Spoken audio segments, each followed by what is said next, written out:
Baie dankie. Toe die goed sê, waar doen nie nou? Nee. Goed, daar doen nie. Dominee Jan het nou genoem, dat u kan ook maak by 2 Korintiërs hoofstuk 5. 2 Korintiërs hoofstuk 5, hy het genoem van vers 15, wat ons teks van oordenking in hierdie oggend is. 2 Korintiërs hoofstuk 5, gaan ons saam lees van vers 10 tot 21.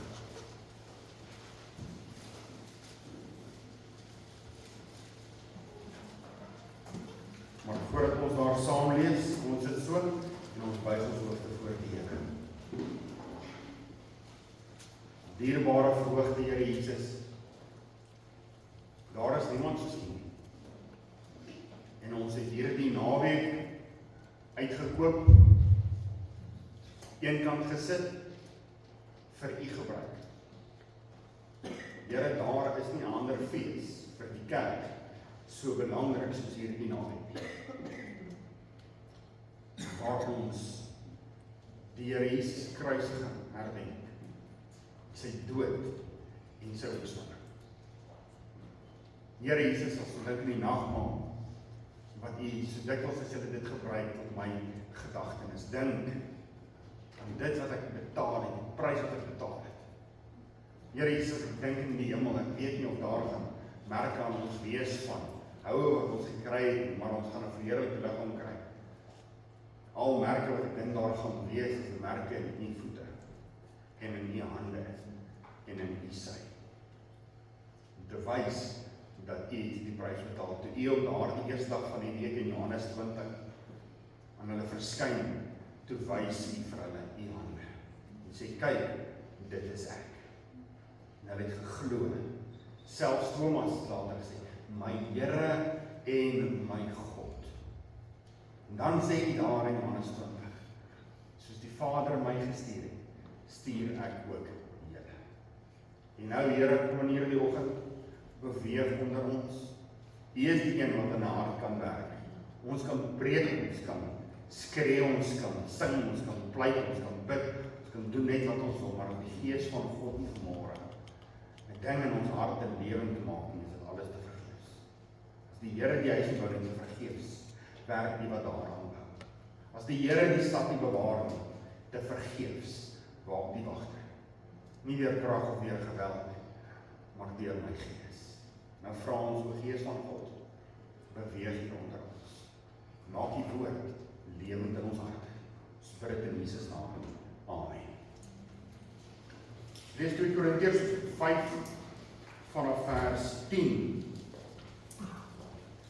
Want ons moet almal voor die regterstoel van Christus verskyn, sodat elkeen kan ontvang wat hy in die liggaam verrig het, volgens wat hy gedoen het, of dit goed is of kwaad. Omdat ons dan die vrees van die Here ken, probeer ons om die mense te oortuig, maar voor God is ons openbaar en ek hoop om ook in julle gewetens openbaar te wees. Want ons beveel ons nie weer, nie by julle aan nie, maar ons gee julle aanleiding tot roem oor ons, sodat julle iets kan hê teenoor die wat op hulle op die uiterlike beroem en nie op die hart nie. Want as ons uitsinnig is dit tot eer van God. En as ons by ons verstand is dit om julle ontwil. Want die liefde van Christus dring ons, omdat ons dan van oordeel is, dat as een vir almal gesterf het, hy dan vir almal gesterf het, en hy het vir almal gesterf, sodat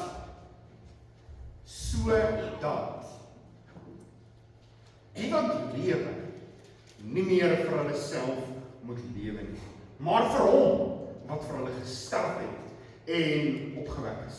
Ons ken dus van nou af niemand meer na die vlees nie. Al het ons ook Christus na die vlees geken, nou ken ons hom tog nie meer so nie. Daarom, as iemand in Christus is hy 'n nuwe skepsel.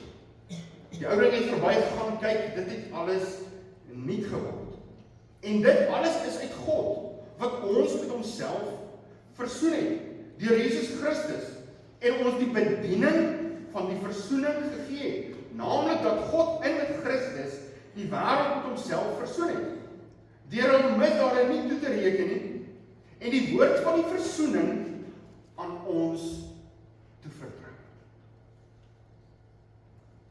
Ons tree dan op as gesandte om Christus wil, asof God deur ons vermaan, ons bid julle om Christus wil, laat julle met God versoen.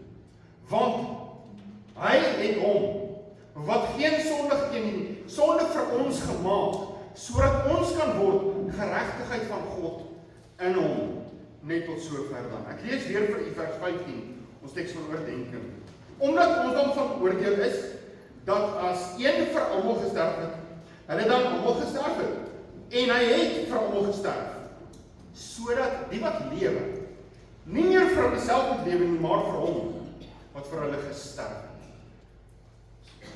So as ons kyk na daardie vers begin hy, en hy sê dat Jesus vir almal gesterf het, hoekom het hy gesterf? Sodat die wat lewe, nie meer vir hulle self moet lewe nie. Dis waaroor ons dan praat in hierdie oggend. Jesus se dood en heil vir ons lewe. Dis wat hier staan in vers 15. Hy gee sy lewe sodat ons kan lewe. Hy sterf sodat ons kan lewe. Nou, as ons dink in vandag, gisterand, is 2000 jaar terug, is die Here Jesus gekruisig. Op daardie Vrydag is hy gekruisig. En daar aan die kruis was Johannes en die moeder van Jesus en die ander Marias en Martha, hulle was daar voor die kruis. Net Johannes, die geliefde disipel, was daar by die voet van die kruis. Waar was die ander disipels? Soos die herder geslaan is en die skape gevlug. En Petrus, daardie man wat altyd daar gereed is, soos dat gesê is, maak sy oor afkap het, waar was Petrus gewees? Waar was Jakobus? Waar was die ander? Ver weggestaan. Dis wat daai Vrydag gebeur het. Die vorige dag. En die volgende dag, die Saterdag. Sê vir my, wat dink u? Het Petrus en Johannes en die disipels gedoen? Daardie Saterdag, toe Jesus in 'n graf lê, wat het hulle gedoen? Hulle by mekaar gekom? Nee, ons lees nie daarvan. Ek kan net indink, as ek weet ek die vorige dag, soos Petrus, Jesus 3 maal verloon en sê, ek ken hom nie, ek weet nie waar hy vandaan is nie. 3 keer. En Jesus draai om en kyk vir Petrus aan.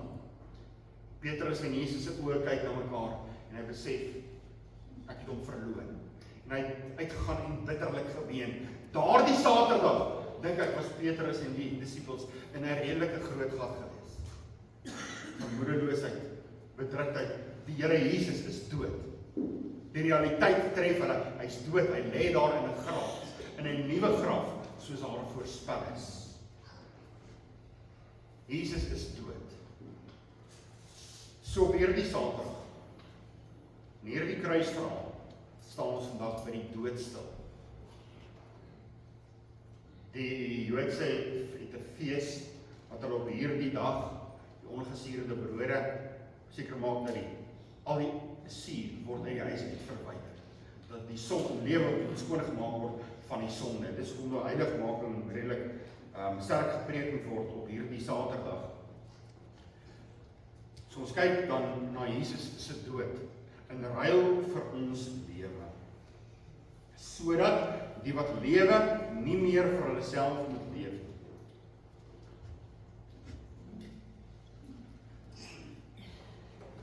Moes Jesus regtig sterf?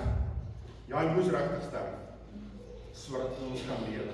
Het hy 'n skyndood gehad, was hy dalk nie regtig dood nie, of was hy waaragtig dood? Het hulle seker gemaak hy is dood? Hoe het hulle seker gemaak hy is dood? Die spies hier onderin te druk, en die heel waarskynlik die hoofare van die hart af te sny. En daar het water en bloed uitgekom, met ander woorde, hartversaking gehad daar aan die kruis. As ons sê vandag, iemand is gister dood, moet ons nie hartseer raak. Moet iets ons nie net tref in ons binneste, dat net bietjie begin dink. Iemand het gister gesterf. Hoekom? Ter spesifiek omdat hy die bullet vir my gevat het. Ek verdien daar aan 'n kruis gesterf. Maar hy het niks verkeerds gedoen. Maar hy het vir my gesterf. Hoe moet die disippels voel? Te weet en te verlaan, hy het vir hulle gesterf. Moet dit mense 'n bietjie tot stilstand trek. Op hierdie dag te dink hy dood. Hy is verrigtig dood, hy is waarlik dood. Ons het net een lewe. En Jesus het sy lewe, sy een lewe het hy gegee vir julle, vir ons. Sodat ons nie meer vir onsself moet leef nie, maar vir hom. Romeine 6 is seker die gedeelte om oor te praat vandag. Dat soos hy gesterf het, soos hy opgestaan het, so kan ons ook sterf in die sonde. Dominee aan die daar gepreek, dat ons dood is vir die sonde. As daar 'n paar teksverse is, wat ons in Romeine 5, Romeine 6, moet ek daar vir julle lees, Romeine 6 vers 5 tot 7, want as ons saam met hom gegroei het, deur die gelykvormigheid aan sy dood, sal ons dit ook wees aan jou se opstaan. Aangesien ons dit weet, dat die liggaam van die sonde tot niet gemaak sou word, en ons die sonde nie meer sou dien nie, vers 10, want die dood, wat hy gesterf het, het hy vir die sonde eens en vir altyd gesterf, maar die lewe wat hy leef, leef hy vir God. Net so ons, die dood wat ons sterf, moet ons ook lewe vir God. Vers 12, laat die sonde dan in julle sterflike liggame nie heers, dat julle aan sy begeerlikheid gehoorsaam sou wees nie. So dit is wat, wanneer ons dink aan die dood, dan dink ons aan dit. Dat Jesus is gekruisig, sodat die sonde nie meer 'n vashou aan ons sal hê nie. Nou hier in 2 Korintiërs 5 vers 15, kom Paulus en hy haal as te ware iets uit Romeine 6 aan. Dat die dood wat Jesus gesterf het, het hy vir almal gesterf. Sodat die wat lewe nie meer vir homself moet lewe nie. So Paulus sê ja en amen op dit wat hy skryf in Romeine 6, maar hy voeg daarby by. En hy sê, gaan verder en hy sê, dit gaan nie net vir die kind van die Here om in heilig maak om te leef nie, maar om sy lewe te gee vir die Here Jesus. Om nou te lewe vir die Here. As ons sê dat sekere goeders is sonde, die Bybel noem seker goed duidelik sonde, dan probeer ons dit nie doen nie. Byvoorbeeld, gaan u doelbewus om ons te steel? Nee. Die weer is sonde. En 1 Samuel 12 vers 23 sê Samuel, ek sal nie sondig teen die Here deur nie vir julle te bid nie. So hy sê ook biddeloosheid is sonde. Dit is sonde om nie te bid nie. Maar nou as ons praat van om vir die Here te leef, is dit sonde om nie vir die Here te leef? Is dit sonde om nie te arbei vir die Here nie? Of is dit maar net louheid? Of is dit maar net nie, dis nie wie ek is nie. Ek is nie iemand wat met iemand gaan praat nie. Ek is so gemaak en so gelaat staan, sê ons gereeld. Ek lees vir u weer ons leesgedeelte vers 10. Want ons moet almal voor die regterstoel van Christus verskyn, sodat elkeen kan ontvang wat hy in die liggaam verrig het, volgens wat hy gedoen het, goed of kwaad. Ek het môre vir julle goeie nuus en slegte nuus. Die goeie nuus is, ons gaan voor God staan. En die slegte nuus is, ons gaan voor God staan. Hang af wat jy gedoen het, goed of kwaad. Jakobus 4 vers 17 sê, hy wat weet om goed te doen en dit nie doen nie, vir hom is dit sonde. Soos ons weet, ons moet ons lewe vir die Here leef en ons doen dit nie, wat is dit? Dit is sonde. Sonde, sondig openlik. En ons beroem ons daarop, dat nee, ek praat nie met ander, ek kan nie praat nie, of nee, ek kan nie help daar nie, of kan nie daar gee op. Gebruik dit en onsondig. Is ongehoorsaamheid sonde?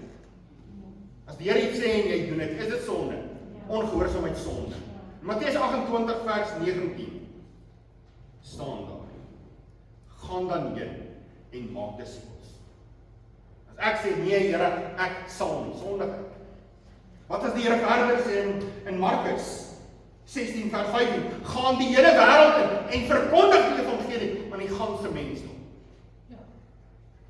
So as ek dit nie doen nie, dan sondig ek teen die Here. As ek nie arbei hier waar die Here my geplaas het, in ons Jerusalem, en ons uitreik na Samaria en Judea en tot aan die uiters van die aarde, as ons dit nie doen nie, sondig ons. Ja, ons sondig. Die groot opdrag. Daar is 'n ou wat in die kommentare van geskryf word, wie hy is, weet ek nie regtig nie, maar hulle noem die hertog van Wellington. Hulle het hom gevra, what do you think of missions? Wat dink u van evangelisasie en van sending uitreik? What do you think of missions? En sy ander was, what are your marching orders? What are your marching orders? Wat is julle groot opdrag? Wat het die Here vir julle gesê, moet julle doen? Het hy vir hulle gesê. What are your marching orders? Wat is ons marching orders? Esegiel 3 vers 18, as ek dan aan die goddelose sê, jy sal sekerlik sterwe, en jy waarsku hom nie, en hy kom deur sy ongeregtigheid om, dan sal hy sterwe, maar sy bloed sal ek van jou aan die huis, ons sing daardie lied, moet ek gaan met Lia, en moet ek so my Here ontmoet, moet daardie lied verander, moet ek gaan met bebloede hande, moet ek so my Here ontmoet, nie eens dan omgewy nie, niks stop vir aan sy voet. So die doel wat Jesus volgens vers 15 gesterf het, was vir die doel, dat ons nie meer vir onsself moet lewe nie, maar vir hom, sodat ons nie vir onsself moet leef nie. Net duidelikheid in vers 15. Omdat ons dan van oordeel is, dat as een vir sommige gesterf het, hy dan net vir sommige gesterf het. Dit verstaan. Daar staan, omdat ons dan van oordeel is, dat as een vir almal gesterf het, dan almal gesterf. En hy het vir almal gesterf. Hy het klaar gesterf vir almal. 2 Timoteus 2 vers 16. Dis goed en aangenaam vir God ons verlosser, wat wil hê dat alle mense gered word en tot kennis van die waarheid toe kom. Hebreërs 2 vers 9. Dat Jesus vir elkeen die dood sou smaak. 1 Johannes 2 vers 2. Ons sonde, nie alleen vir ons sonde nie, maar ook vir die sonde van die hele wêreld het hy gesterf. Johannes 6 vers 44 gebruik baie om te sê nee, dat net die wat hy gaan trek, hy hulle gaan red. Maar dan kom hy in Johannes 12 vers 32 en hy sê, en as ek van die aarde verhoog word, sal ek almal na my toe trek. Ons het nou net gesing, wanneer Jesus gekondig word, I will lift, when Jesus lifted, he will draw all men. Wanneer Jesus verhoog word, sal hy almal na hom toe trek. Nie net sommiges nie, maar hy het gesterf vir almal. Jesus het gesterf sodat ons vir hom sal lewe. Spreuke 24 vers 11 sê, red die wat na die dood gesleep word en wat na die slagbank wankel. So skape wat na die slagbank gelei word om daar geslag te word. So sê hy, ruk hulle tog terug. Is daar nie iemand wat hulle kan gaan waarsku van sê, kom tog net. Die Here Jesus het klaar gesterf sodat julle nie na die slagbank te gaan en vir ewig in 'n godverlate hel te gaan nie. Red wat verlore gaan, soek die wat sterwe, ruk en ontferm uit sonde en dood, ween oor die dwalendes, rig op wat struikel, bring al die liefde van Jesus so groot. Ween, pleit by hulle wat verlore gaan. Jy vir jouself lewe, is dit 'n selfsugtige lewe. Is dit so? As jy vir jouself lewe, dan is dit 'n selfsugtige lewe. Maar as jy vir Christus lewe, vir die ewige, Leonard Ravenhill het gesê, Lord, stamp eternity on my eyeballs. Here, stamp die ewigheid op my ooglede, as ek na mense kyk, ek sal kyk in die oë van die Here Jesus, na die mensdom. As ons kyk na hierdie gedeelte, ons geleesde gedeelte, is daar 3 goed wat hy praat.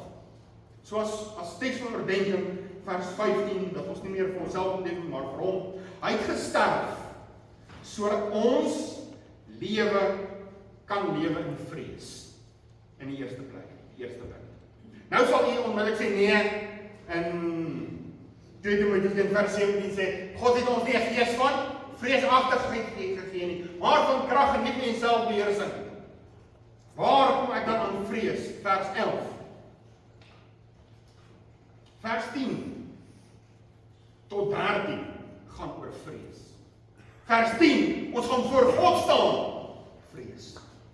Vers 11, omdat ons dan die vrees van die Here ken, omdat ons die vrees van die Here ken, probeer ons probeer, wat is ouens wat daarom probeer ons om die mense te oortuig, maar vir God is hulle openbaar, en ek hoop om in julle gewetens, praat met hulle gewete, dat julle gewete, as julle hier uitstap, mag werk, omdat ons dit weet, ons lewe vir onsself. Daar is 'n quote van Leonard Ravenhill wat hy gesê het, are the things you are living for worth Christ dying for? Are the things you are living for worth Christ dying for? Is die dinge waarvoor ons lewe so waardevol dat Jesus vir dit gesterf het? Of waarvoor het Jesus gesterf? Het Jesus gesterf vir my voertuig? Het Jesus gesterf vir my huis? Het Jesus gesterf vir my bankrekening? Dit wat vir ons lewe. The things you are living for worth Christ dying for.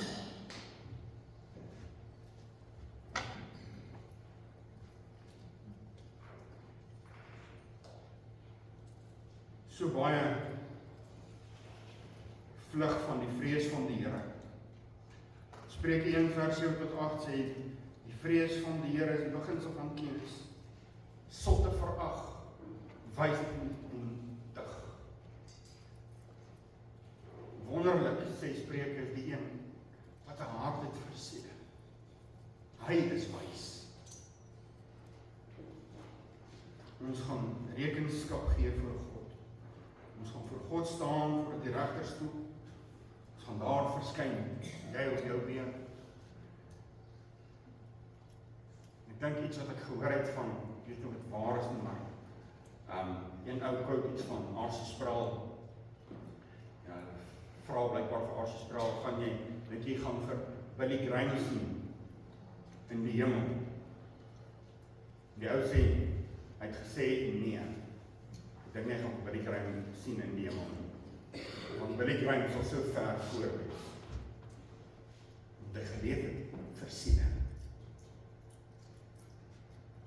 Gaan rekenskap gee. Daar voor God.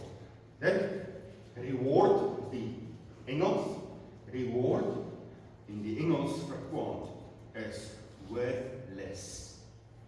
Worthless. Om te lewe vir dit wat waarde gehad het, of te lewe vir dit wat niks geen waarde gehad het. Wat vat ons saam as ons hier sterf? Jy gaan met Leon in daar kus. Daar was 'n ou, baie wel af gewees, en hy het gevra as hy gesterf het, dat hy kus gate insny in sy hande, en by die kus laat uitsak. Sê, hoekom op dese aarde sal ons dit wil doen? Hy sê, sodat die mens kan sien, ek vat niks saam. Jou en sing ons daai liedjie, sit pennies op my oë vir tolgeld daarbo. Dink pennies op die oë gaan die prys betaal.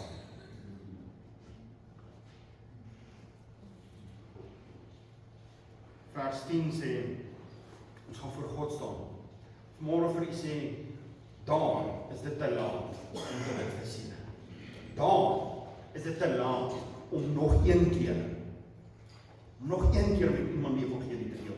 Daar is dit te laat om by iemand te pleit vir 'n siel. Daar is dit vir ewig en altyd te laat. Dit is verby jou kans om vir die Here Jesus is verby as jy daar voor God staan. Dan gaan ons spyt wees. Spyt kom altyd.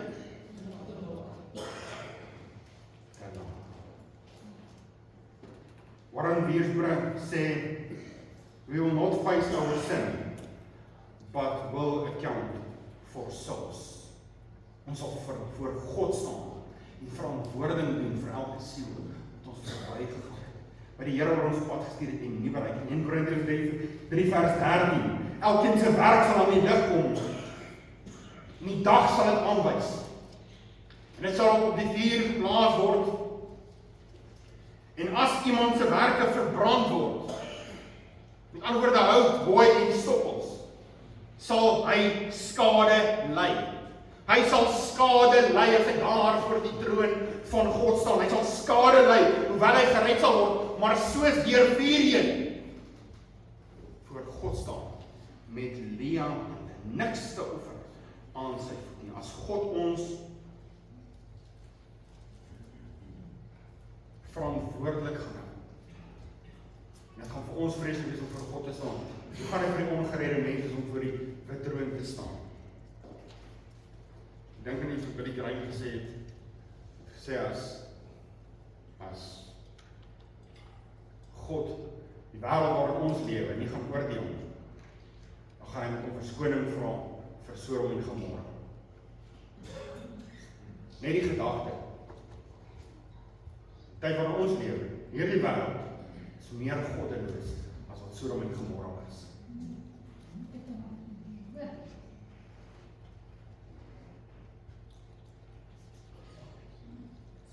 Vers 12 van ons geleesde gedeelte. Want ons beveel ons nie Here by julle aan nie, maar ons gee julle aanleiding tot roem oor ons, sodat julle iets kan hê met iemand op die uiterlike beroem, nie op die hart. Julle weet en ken dat Paulus arbeid vir die Here. Dis wat hy hier sê. Julle weet, julle ken my. Julle weet wat op my hart. My hart is die evangelie. Dis wat op sy hart is. En alwaar hy kan praat oor die evangelie. Vers 13 sê hy, want as ons uitsinnig is, as ons uitspattig is, as ons vir iets lewe en die wêreld stem nie saam nie, as ons uitsinnig is dit tot eer van God. En as ons by ons verstand is dit om julle ontwil. So hy het vir Paulus name genoem, omdat hy geleef het vir siele, omdat hy geleef het met 'n ander uitkyk na die wêreld as die res. Hy het geleef vir siele, niks anders. Niks anders is saak gemaak nie.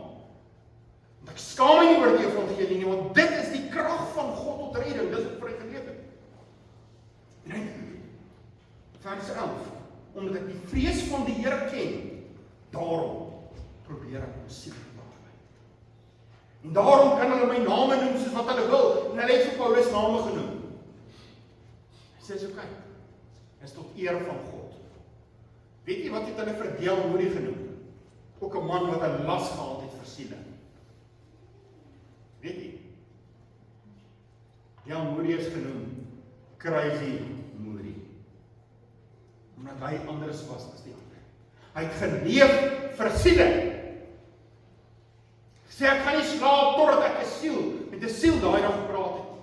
Nou kom hy laat by die huis vir vergaderings, klim in die bed en besef hy het met 'n siel gepraat en staan nou op. En hy gaan loop om en gaan soek 'n siel met wie hy die evangelie kan deel voordat hy gaan slaap.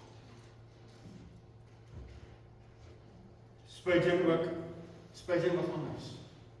Spurgeon het in die straat geloop en geskreeu, "Turn or burn! Draai of braai, klaar! Dis dit! Draai, bekeer julle tot die Here, of julle sal die hel vir ewig en altyd hê as julle verblyf." As dit Jesus se dood gekos het, dat jy vir hom moet leef. As dit Jesus se dood gekos het, dat jy vir hom moet leef, wie gee ons die reg om vir onsself te leef? Ons kies om eerder vir onsself te leef. Daar staan geskryf in 'n kommentaar, Christ died our death. Christ died our death for us, that we might live his life for him. Maak dit vir julle sin. Stem ons saam. Dat Jesus het ons dood vir ons gesterf, sodat ons sy lewe vir hom sal leef. Is ons hom nie ons lewe verskuldig nie? Skuld ons hom nie ons lewe? Omdat hy ons uit ons bloed gesien spaar, uit ons daaruit gered, is ons nie verskuldig om vir hom te leef nie. Christ died our death for us, that we might live his life for him. Is daar vrees in u hart om daardie dag voor God te staan? Dryf die vrees van die Here jou om met siele te praat. Dit het Paulus gedryf omdat ons die vrees van die Here ken. Hy ken dit. Iets waarvan hy weet, hy ken die vrees van die Here. Daarom probeer hy om die siel te bewaar. Daarom probeer hy om die siel uit die dood te rek. Hulle wat aan die slagbank weg te sleep. Red hulle wat verlore is, omdat die vrees van die Here ken. Is dit nie dalk die probleem in tyd waar ons leef nie? Ons het nie meer 'n vrees vir die Here nie. Daarom dat ons selfsugtig leef. Ek leef vir dit wat ek wil hê. In die tweede plek, gesterf sodat ons lewe in sy liefde. Hy het vir ons gesterf sodat ons kan leef in sy liefde. Hy praat daaroor vers 14 tot 17. Is daar 'n liefde wat hom dryf in die binnekant. Ook die vrees van die Here, maar ook die liefde van die Here. Vers 14. Want die liefde van Christus dring ons. Omdat Christus vir ons gesterf het, en ons daardie liefde besef, daarom dring die liefde van die Here Jesus ons. Dring die liefde van die Here Jesus. Nou wat praat hy hier? Paulus se liefde vir Jesus of Jesus se liefde vir Paulus? Jesus se liefde vir Paulus is so groot dat Paulus arbei vir die Here. Wat was dit vir Paulus? Wat hom so aan die brand gehou het? Wat was die geheim van sy bediening? Wat hom 'n las gegee het vir siele totdat die dag wanneer hulle sy kop afgekap het? Wat is dit dat die dryfveer in Paulus was? Om uit te hou en aan te hou. Want die liefde van Christus dring my. Liewe vriende, as jy gered is, uitnodiging gemaak het, lyk of almal hier gered is. As ons al gered is, dan behoort ons tog vir hom te leef. So wat is die geheim? Paulus se lewe, die liefde van Christus. So ook in jou lewe kan ek vir jou vra. Dring die liefde van Christus jou om met siele te praat. Of sê jy nee, praat met siele nie. Maar vra aan die ander kant. Maar het jy dan al by die dood van die Here Jesus gaan staan? Dring die liefde van die Here Jesus jou nie? Dis snaaks. Hoe kan die liefde van die Here Jesus iemand wat by die Here uitkom, dryf om met siele te praat en ander ene bitter geweg en hy het geen las vir siele nie? Wat is die verduideliking daaraan? Een het jou waarskynlik nie by die Here uitgekom. As ons bereid is om aan die hemel toe te gaan, is ons heel waarskynlik nie op pad hemel toe nie.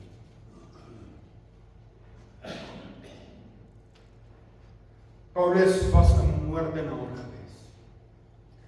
Paulus was skuldig. Hy het kinders van die Here in die hare gegryp en in die tronk gesleep. Hy het gestaan toe hulle Stefanus doodgooi met klippe. Toe staan hy daar en hy keer sy vermoording goed. En Paulus het dit goed geweet daarna. Daarom dat hy sê dat Christus het in die wêreld gekom om sondaars te red van wie ek die vernaamste is. Daarom dan dat die liefde van Christus my dring, want hoe kan God my lief hê, ek so groot sondaar? Die liefde van Christus het vir Paulus gedring. Wat 'n groot liefde dat God vir Paulus so diep gaan uithaal het. En ons so diep gaan uithaal het. Maar ons leef dan nie vir hom nie. As ons nie arbei vir siele nie, dan verstaan ons nie die liefde van Christus nie. Verstaan ook nie sy dood nie. Dit is eintlik nie nodig om vir 'n kind van die Here te sê hy moet arbei vir siele nie. Dit is nie nodig om vir 'n kind van die Here te leer om te getuig nie. Ek wil dit vergelyk met 'n baba wat gebore word. Dit is nie nodig om vir daai baba eers te leer hoor jy moet asemhaal nie. Daai baba, hy moet asemhaal, anders sterf hy. Net so vir 'n kind van die Here, as hy nie getuig nie, dan sterf hy. Hy kry nie suurstof nie. Soos inasem en uitasem. Kan jy net bly uitasem of moet jy oor tyd inasem ook? Maar twee gaan saam. Kind van die Here en getuig en die evangelie verkondig loop so saam. Dit kan nie van mekaar geskei word nie. Ek kan dink toe die Here my siel gered het hier op een van hierdie blou stoele hier voor op 'n jeugkamp. En ek daarvan uitgaan. Van die volgende dag af Daar iets in my begin brand, dat ek begin getuig. Niemand het my geleer om te getuig nie. Ja, waarskynlik 'n paar goed verkeerd gesê. Net getuig van net wie ek was, en my ontmoeting wat ek hier gehad het met die Here, en my lewe daarna, hoe het verander. 'n week later kom ek agter, ek het opgehou vloek. Ek het opgehou met sekere dinge. Hoe wonderlik, die Here het iets in my hart gedoen. En dit wat ek getuig is waar, want ek sien dit in my lewe. Getuig jy nog, liewe vriende? Is jy nog in daardie vuur van die eerste liefde? Is jy nog? Ek kan onthou dat ek by die uitgekom het, ek daar by Nissan aankom, daar gewerk as 'n appie. Ek kom daar by Nissan en ek begin vir die evangelie gee. En dit was nie 'n maand nie, toe begin hulle my bynaam te gee van dominee, om te spot en om my uit te skuif. Doen hulle dit met jou oor die werk? Of is jy 'n geheime agent vir Christus? Daar onder die radar. Net in die geheim, 'n kind van die Here. Liefde vir Christus behoort ons dryfveer te wees, dat ons meer vir onsself moet leef nie maar vir hom. Maar iewers het die wêreld ons liefde geword. Iewers het die wêreld ons liefde geword. Paul Washer sê dit, getuig toe hy in die bos was in Peru. Toe was het so maklik om vir die Here te leef. Daar in die bos, my bereik net sien, dis altyd doen. Hy sê maar toe hy terug is in Amerika. Hy is terug by die huis met die kinders en die vrou en die winkels en die bediening. Kom hy agter, dit is so moeilik om in hierdie wêreld vir die Here te leef.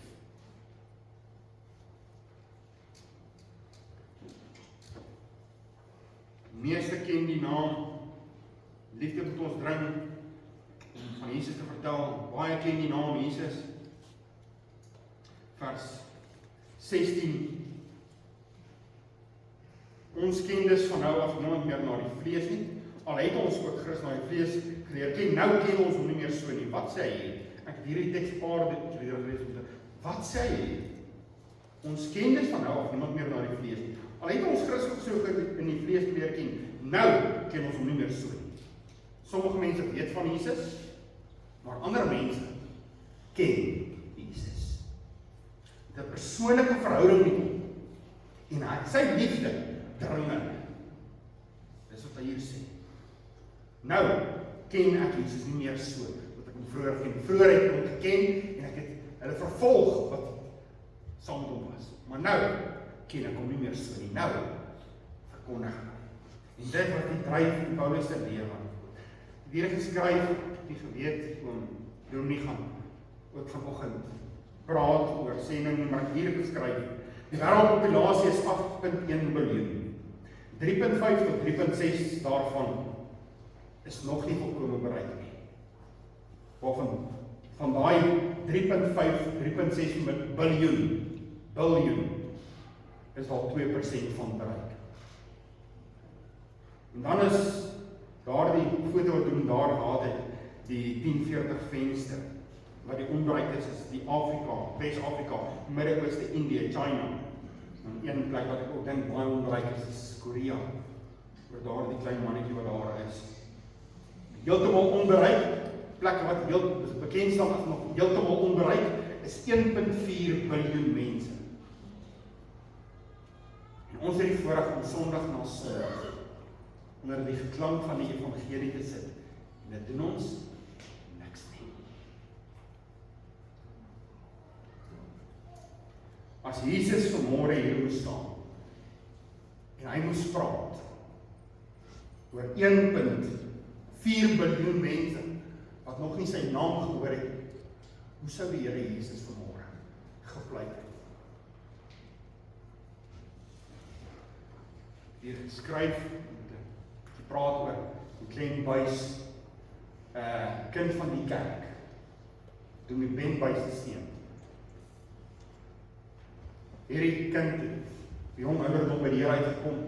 En as ek reg is, toe hy 8 is, toe begin hy traktaatjies skool toe te vat en hy begin kinders evangeliseer op ouderdom 8 by die skool. En hy gee vir hulle traktaatjies. En die hoof roep hom en hy sê, jy moet ophou. Jy geen meer traktaatjies in hierdie skoolgronde nie. Daai middag by buite die hek staan, toe gee hy traktaatjies vir die kinders in die buitekant van die hek. kan nie hoef om niks meer nie. Op ouderdom van 8, ek reg is te kom by sy pa en sê, pa, ek is klaar met skool. Ek gaan Amazone toe. Sy pa van, nee, ek gaan nie. My ouder toe nie gaan eers skool klaar maak dan nie. En hy is al vir hoeveel jare in die Amazone gewerk daar waar niemand anders wil gaan nie. Daar het hy gewerk, hy en sy 4 kinders. Is daar, in die Amazone. En die woude daar die pragtige papegaai, daai blou, geel en rooi, wat so groot en mooi is, dis vir hulle deeltjies om lekker te eet alles. Ken Buys se dogter, as ek reg is, het laas jaar, haar eerste sending uitreik gehad. Sy was laas jaar, as ek reg is, 16 jaar oud. So sy het gespaar, vanaf sy 12 jaar oud is, Glenina. Gespaar vanaf sy 12 jaar oud is. Want sy wil, as ek reg is in Japan, nie in Japan nie, en sy op 'n ander plek wil sy gaan werk. En sy het gespaar vanaf sy 12 jaar oud is. En vir haar en haar pa 'n vliegtuigkaartjie te koop om te gaan werk vir die Here daar. En hulle het laas jaar Januarie as reg is, hulle eerste sin uitreik daar gehad vir 'n maand om te gaan kyk hoe gaan hulle werk, waar gaan hulle werk, want sy, ouderdom van 16, het klaar genoeg geld gespaar. Niks fancy, sy het al geld gespaar om vliegtuigkaartjies te koop dat hulle kan gaan uitreik daar waar niemand anders wil nie. Ja, sy gaan nou leer vir medies en dan naar medies so toe gaan.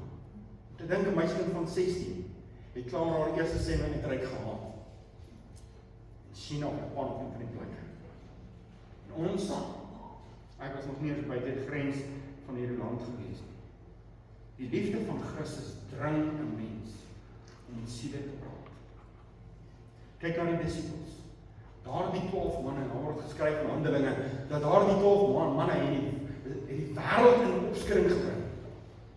Daar die 100 mense wat daar in die hoofvertrek was, het die wêreld in opskudding gebring. Nie Jerusalem in opskudding, die wêreld in opskudding. Hulle wat die wêreld in opskudding bring, het ook hier onder ons gekom, sê die woord van die Here. Kyk met hoe min het die disippels so baie bereik. Kyk hoe min het hulle gehad en hoe baie het hulle bereik. En kyk hoe baie het ons vandag. En hoe min bereik ons. TV's, sosiale media, ons printers, ons kan print wat ons kan druk, ons kan WhatsApp stuur, boodskap stuur, Facebook, YouTube, TikTok, al hierdie goeders. Bereik so min. En hy het die wêreld in opskudding gebring. Die liefde van Christus gebring. Hulle het nie net iets gepraat, hulle het gelewe. Die liefde van Christus het uitwerking op hulle lewe gehad. Is dit ook omdat ons nie meer 'n dryf het vir die dood van die Here Jesus, dat ons nie vir hom verleef nie. Nou, wie toe wys ons vanmôre die vinger? Wie se skuld is dit? Dat daar so baie wat onbereik is. Dat daar so baie is wat ongered is. Kan ons vanmôre die vinger na God wys? Of na Christus en vir hom wys en sê, Here Jesus, dis u skuld. U het nie genoeg gedoen vir hulle nie. Nee. Die Here Jesus het alles gedoen. Hy het sy lewe gegee. Sodat ons lewe vir hom kan gee. Christ died our death for us, that we might live his love for him. Omdat ons dan die liefde van die Here ken, en die liefde van Christus ons dryf, daarom behoort ons siele te arbei. Daarom, omdat ons die liefde van die Here Jesus in ons het, daarom, vers 17. Daarom, omdat die liefde van Christus in ons hart dryf, daarom, as iemand in Christus is hy 'n nuwe skepsel. Die ou ding het bygaan, alles vernietig. Want die liefde van Christus het 'n uitwerking in jou lewe. Die liefde van Christus nie uitwerking in jou lewe nie, dan is jy nog nie gemaak nie. En dan die derde gedagte, gesterf sodat ons kan lewe in sy opdrag. Wat is sy opdrag? Hy het gesterf. Nou kom Paulus hier, in hierdie gedeelte, vers 15, wat hy Romeine 6 aanhaal van sy dood, dat hy gesterf sodat ons hom kan lewe. Nou kom hy in hierdie gedeelte vers 18 tot 21 en hy praat oor 'n opdrag wat vir ons gegee word. Omdat Jesus gesterf het, is daar 'n opdrag. 'n groot opdrag wat vir ons gegee word. Vers 18 sê, en dit alles is uit God. Met ander woorde, wie is die mastermind? Wie is die breins agter dit alles? Wat gesien het, dit is hoe hy die wêreld gaan bereik, deur sy seun te gee, sy enige gebore om te sterf aan 'n kruis, aan 'n vloekhout, sodat die mensdom gered kan word. En dan gaan hulle disippels maak. En so gaan hy die wêreld bereik, sodat die wêreld in Christus kan glo. En dit alles is uit God. Dit is in sy hand wat dit vanmôre leef. Vanmiddag leef. En dit alles is uit God. Wat gedoen het? Wat ons met homself versoen het, deur Jesus Christus, en ons die bediening van die versoening gegee. Antwoord, hy het ons 'n bediening gegee. Hy het vir kinders van die Here, wat hom vrees, wat hom lief het, 'n bediening gegee. Ons ken Efesiërs 4 vers 11, hy het sommige gegee as leraars, apostels, profete, evangeliste, herders, om die heiliges toe te rus vir hulle dienswerk, vir hulle bediening, waarvoor die Here hulle geroep het. Petrus staan daar, julle is heilige volk, 'n volk is einde om te verkry, om te verkondig die deugde van hom. Ons is gered om te verkondig.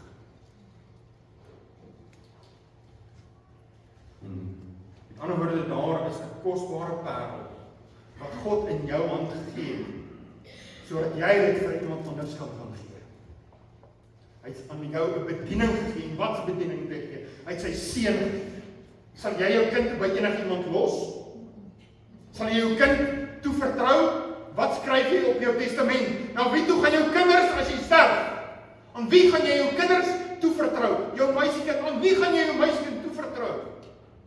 En God kom in hierdie gedeelte en hy sê, God se plan, en dit alles is uit God wat ons met homself versoen, versoen, het deur Christus Jesus, en ons die bediening van die versoening gegee, uit ons die bediening gegee, die opdrag gegee om die boodskap van sy seun die wêreld in te dra, naamlik dat God in Christus die wêreld met homself versoen het, deur hulle misdade nie toe te reken nie, en die woord van die versoening aan ons toe vertrou, uit die boodskap van sy seun aan jou toe vertrou. En nou vra ek jy vanmôre, wat maak jy met die boodskap van die Here Jesus? Wat het jy tot hier toe gemaak met die boodskap van die Here Jesus? Wat het jy tot hier toe gedoen met die evangelie? Het jy vir jouself of het jy dit verkondig? Hierdie boodskap wat hy, hierdie parel wat hy vir jou gegee het, om vir iemand anders te kan gee, was jy getrou daarin, het jy dit gaan gee? Naamlik dat God in Christus die wêreld met homself versoen, deur hom misdade nie toe te reken nie, die vloek te dra, sodat ons vir hom kan lewe.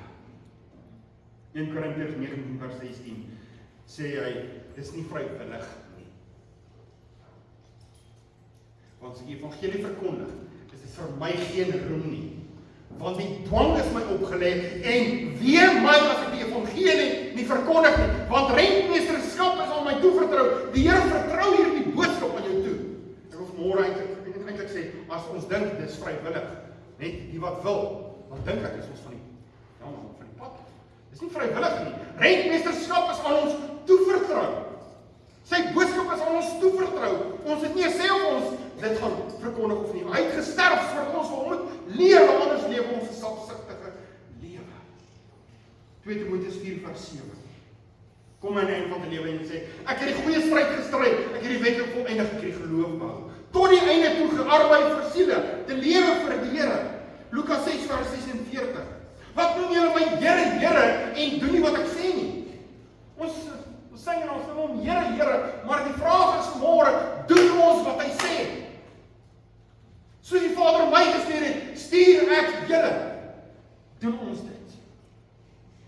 Titus 1 vers 16. Hulle bely dat hulle God ken, maar verloon hom deur hulle werke. Ons kan sê ons het Jesus lief, maar op die ouene die bewys is dat ons iemand vertel van Jesus, of ons hom lief het.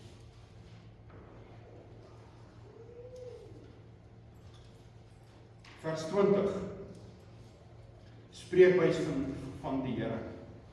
Is jou woorde syne?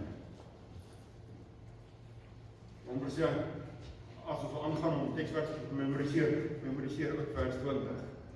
Ons bid julle. Ons tree hom op as gesandte van Christus, ambassadeurs, ons verteenwoordig die Here Jesus. Hoekom dink u staan ons hier in 'n pak? In 'n das? Ons is verteenwoordigers van die Here, ons staan tussen God en mens. Ons tree dan op as gesandte om Christus wil, asof God deur ons vermaan.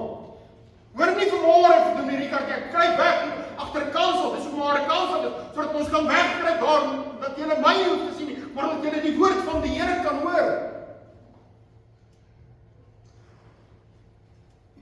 Ons tree op as gesandte om Christus wil, asof God deur ons vermaan. Ons bid julle om Christus wil, laat julle met God versoen. Dis wat ons moet memoriseer dit. Gaan roep daar buite. Ons bid julle, ons pleit julle, ons meek julle. Laat julle tog net met God versoen. Sal ons nie maar uitgaan. En gaan pleit voor die mense. Ek bid julle, gaan pleit jou. Kom saam. Kom dien die Here. Breek met jou sonde. Kry klaar met die wêreld. Die wêreld gaan jou insluk. Die duiwel gaan nie met jou speel nie. Hy wil jou doodmaak in jou sonde. Hy wil hê dat jy moet sterf sonder God, sonder hoop op pad hel toe.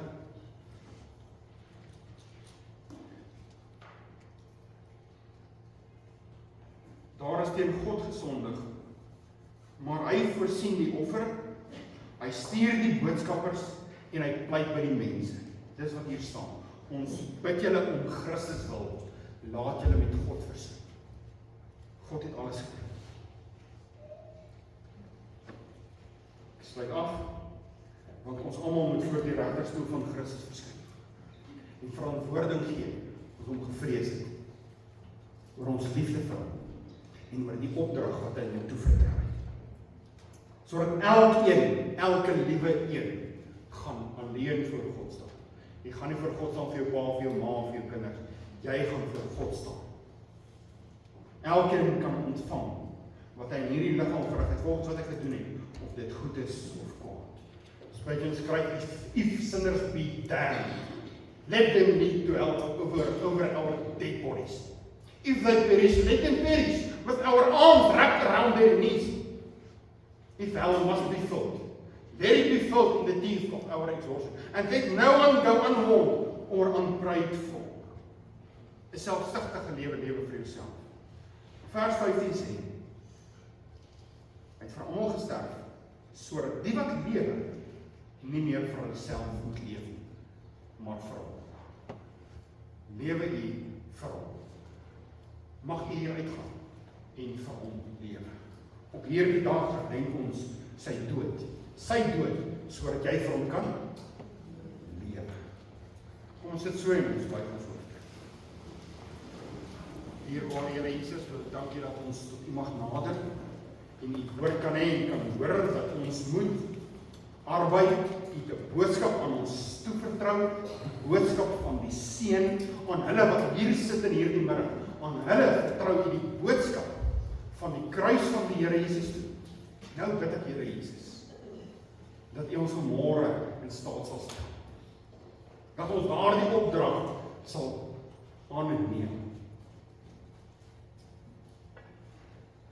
En besef, jy het genoeg ingeasem. Dit is tyd om uit te asem. Anders gaan jy doodgaan. Anders het jy geen doel vir hierdie lewe nie. Paulus skryf in 1 Korintiërs 9, hy het vir almal alles geword, en in alle geval sommige te win. Here Jesus, sal ons nie toch maar sê vanmôre, ek het vir almal alles geword, om in alle geval sommige te win. Here Jesus, kom steek 'n vuur in ons hart aan die woord. As u 12 disippels kon gebruik, en 100 mense in die boventrek in die wêreld, destydse wêreld in opskudding te bring. Ag Here, kan u seker wees, hierdie honderde wat hier sit, bereik vir u. Gebruik dat hulle Jesus verkondig. Daardie boodskap gaan uitpasyn, ons bid julle, om Christus wil, laat julle met God versoen. En te stuur, en te gaan, en te pleit, en te preek, en te bid, en te gee. Van die ewigheidswaarde.